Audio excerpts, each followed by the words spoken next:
You know that feeling.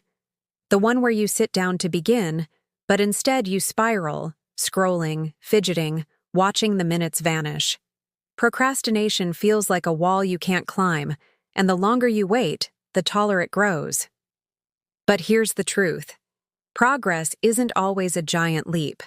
Sometimes it's a single steady step. We freeze because we imagine the finished masterpiece, the perfect outcome, the flawless plan. That vision overwhelms us, so we stall. Procrastination is often less about laziness and more about fear. Fear of not being enough. Fear of failing before we even begin. The antidote is smaller than you think. A win so tiny it almost feels laughable.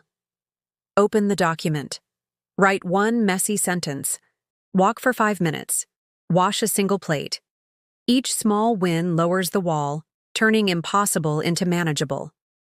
Think of it this way. Answer one email, and suddenly you feel like answering 2. Do a set of push-ups, and suddenly a full workout doesn't seem far. Create a rough sketch, and the masterpiece begins to take shape. Psychologists call this the progress principle.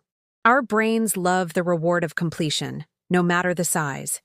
Each tick of the to-do list releases dopamine, a spark of motivation that fuels the next move. Habits aren't built in grand gestures, but in these repeated sparks. So, how do you begin? Choose the smallest step possible. Shrink the mountain to a pebble. If the task is writing, commit to a sentence.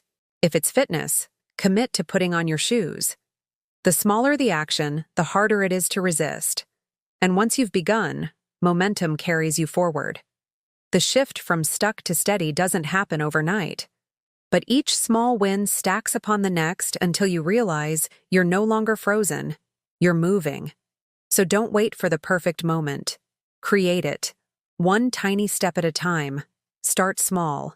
Start today.